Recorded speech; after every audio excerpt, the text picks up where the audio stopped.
The Book of Ruth, chapter 1. Now it came about in the days when the judges governed that there was a famine in the land. And a certain man of Bethlehem in Judah went to sojourn in the land of Moab with his wife and his 2 sons. The name of the man was Elimelech, and the name of his wife Naomi. And the names of his 2 sons were Mahlon and Chilion, Ephrathites of Bethlehem in Judah. Now they entered the land of Moab and remained there. Then Elimelech, Naomi's husband, died, and she was left with her 2 sons. They took for themselves Moabite women as wives. The name of the one was Orpah, and the name of the other Ruth, and they lived there about 10 years. Then both Mahlon and Chilion also died, and the woman was bereft of her 2 children and her husband. Then she arose with her daughters-in-law, that she might return from the land of Moab, for she had heard in the land of Moab that the Lord had visited his people in giving them food. So she departed from the place where she was, and her 2 daughters-in-law with her, and they went on their way to return to the land of Judah. And Naomi said to her 2 daughters-in-law, Go, return each of you to her mother's house. May the Lord deal kindly with you as you have dealt with the dead and with me. May the Lord grant that you may find rest, each in the house of her husband. Then she kissed them, and they lifted up their voices and wept. And they said to her, No, but we will surely return with you to your people. But Naomi said, Return, my daughters, why should you go with me? Have I yet sons in my womb, that they may be your husbands? Return, my daughters, go, for I am too old to have a husband. If I said I have hope, if I should even have a husband tonight, and also bear sons, would you therefore wait until they were grown? Would you therefore refrain from marrying? No, my daughters, for it is harder for me than for you, for the hand of the Lord has gone forth against me.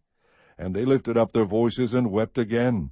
And Orpah kissed her mother-in-law, but Ruth clung to her. Then she said, Behold, your sister-in-law has gone back to her people and her gods. Return after your sister-in-law. But Ruth said, Do not urge me to leave you or turn back from following you, for where you go I will go, and where you lodge I will lodge.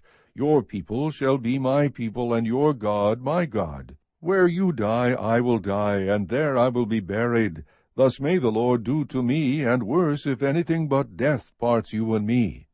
When she saw that she was determined to go with her, she said no more to her. So they both went until they came to Bethlehem. And when they had come to Bethlehem, all the city was stirred because of them. And the women said, Is this Naomi? She said to them, Do not call me Naomi, call me Mara, for the Almighty has dealt very bitterly with me. I went out full, but the Lord has brought me back empty. Why do you call me Naomi, since the Lord has witnessed against me, and the Almighty has afflicted me? So Naomi returned, and with her Ruth the Moabitess, her daughter-in-law, who returned from the land of Moab, and they came to Bethlehem at the beginning of barley harvest. Chapter 2. Now Naomi had a kinsman of her husband, a man of great wealth, of the family of Elimelech, whose name was Boaz. And Ruth the Moabitess said to Naomi, Please let me go to the field and glean among the ears of grain after one in whose sight I may find favor. And she said to her, Go, my daughter. So she departed and went and gleaned in the field after the reapers. And she happened to come to the portion of the field belonging to Boaz, who was of the family of Elimelech. Now behold, Boaz came from Bethlehem and said to the reapers, May the Lord be with you. And they said to him, May the Lord bless you. Then Boaz said to his servant who was in charge of the reapers, Whose young woman is this?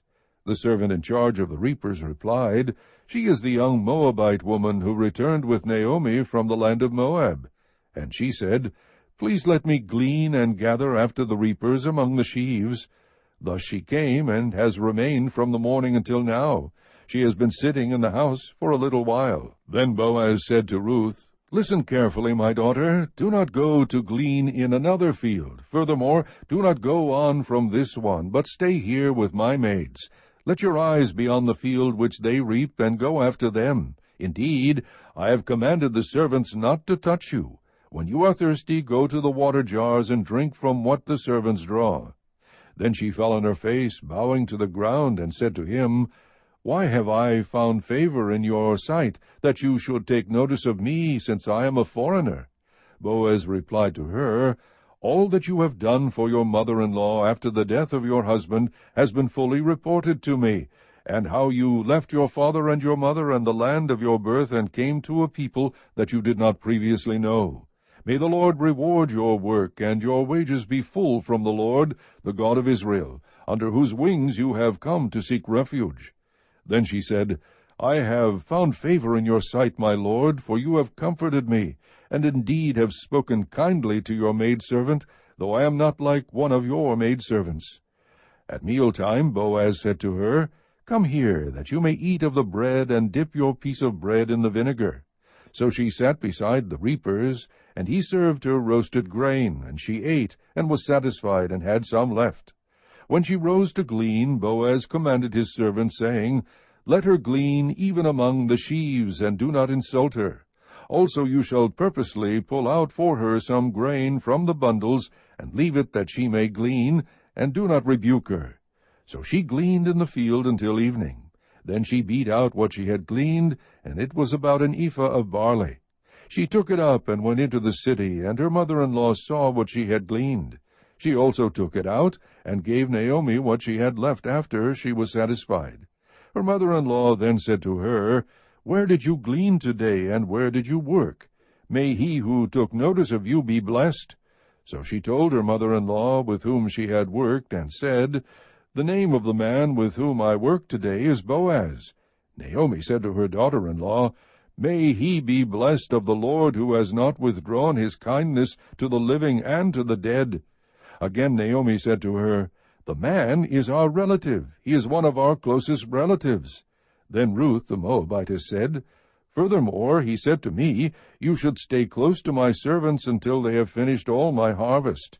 Naomi said to Ruth, her daughter-in-law, It is good, my daughter, that you go out with his maids, so that others do not fall upon you in another field. So she stayed close by the maids of Boaz, in order to glean until the end of the barley harvest and the wheat harvest. And she lived with her mother-in-law. Chapter 3. Then Naomi, her mother-in-law, said to her, My daughter, shall I not seek security for you, that it may be well with you? Now is not Boaz our kinsman, with whose maids you were? Behold, he winnows barley at the threshing-floor tonight. Wash yourself, therefore, and anoint yourself, and put on your best clothes, and go down to the threshing-floor. But do not make yourself known to the man until he has finished eating and drinking. It shall be, when he lies down, that you shall notice the place where he lies, and you shall go and uncover his feet and lie down. Then he will tell you what you shall do. She said to her, All that you say I will do. So she went down to the threshing-floor, and did according to all that her mother-in-law had commanded her. When Boaz had eaten and drunk, and his heart was merry, he went to lie down at the end of the heap of grain. And she came secretly, and uncovered his feet, and lay down. It happened in the middle of the night that the man was startled, and bent forward, and behold, a woman was lying at his feet. He said, Who are you? And she answered, I am Ruth, your maid. So spread your covering over your maid, for you are a close relative. Then he said, May you be blessed of the Lord, my daughter. You have shown your last kindness to be better than the first, by not going after young men, whether poor or rich. Now, my daughter, do not fear. I will do for you whatever you ask, for all my people in the city know that you are a woman of excellence. Now it is true I am a close relative. However, there is a relative closer than I.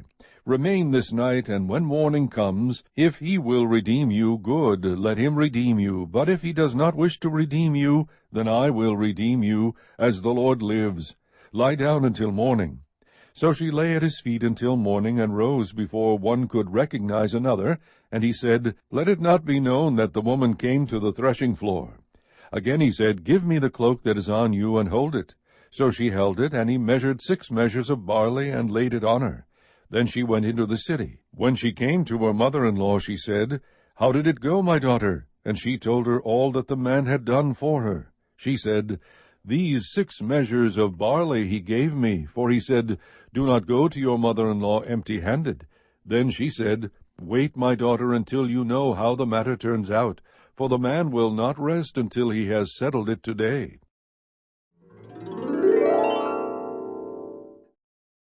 Chapter 4.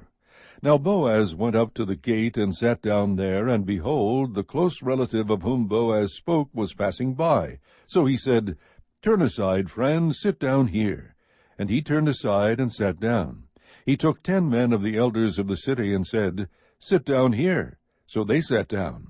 Then he said to the closest relative, Naomi, who has come back from the land of Moab, has to sell the piece of land which belonged to our brother Elimelech.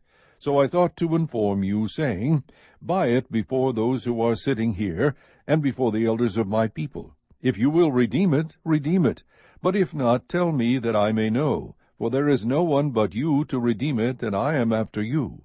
And he said, I will redeem it. Then Boaz said, On the day you buy the field from the hand of Naomi, you must also acquire Ruth the Moabitess, the widow of the deceased, in order to raise up the name of the deceased on his inheritance. The closest relative said, I cannot redeem it for myself, because I would jeopardize my own inheritance. Redeem it for yourself. You may have my right of redemption, for I cannot redeem it. Now this was the custom in former times in Israel concerning the redemption and the exchange of land to confirm any matter. A man removed his sandal and gave it to another, and this was the manner of attestation in Israel. So the closest relative said to Boaz, Buy it for yourself. And he removed his sandal. Then Boaz said to the elders and all the people, You are witnesses today that I have bought from the hand of Naomi all that belonged to Elimelech, and all that belonged to Chilion and Mahlon. Moreover, I have acquired Ruth the Moabitess, the widow of Mahlon, to be my wife, in order to raise up the name of the deceased on his inheritance, so that the name of the deceased will not be cut off from his brothers or from the court of his birthplace. You are witnesses today. All the people who were in the court and the elders said, We are witnesses. May the Lord make the woman who is coming into your home like Rachel and Leah, both of whom built the house of Israel. And may you achieve wealth in Ephrathah, and become famous in Bethlehem. Moreover, may your house be like the house of Perez, whom Tamar bore to Judah, through the offspring which the Lord will give you by this young woman. So Boaz took Ruth, and she became his wife, and he went in to her. And the Lord enabled her to conceive, and she gave birth to a son. Then the women said to Naomi, Blessed is the Lord, who has not left you without a redeemer today, and may his name become famous in Israel. May he also be to you a restorer of life and a sustainer of your old age. For your daughter-in-law, who loves you, and is better to you than 7 sons, has given birth to him. Then Naomi took the child, and laid him in her lap, and became his nurse. The neighbor women gave him a name, saying, A son has been born to Naomi. So they named him Obed. He is the father of Jesse, the father of David. Now these are the generations of Perez. To Perez was born Hezron, and to Hezron was born Ram, and to Ram Aminadab, and to Aminadab was born Nahshon, and to Nahshon Salmon, and to Salmon was born Boaz, and to Boaz Obed, and to Obed was born Jesse, and to Jesse David.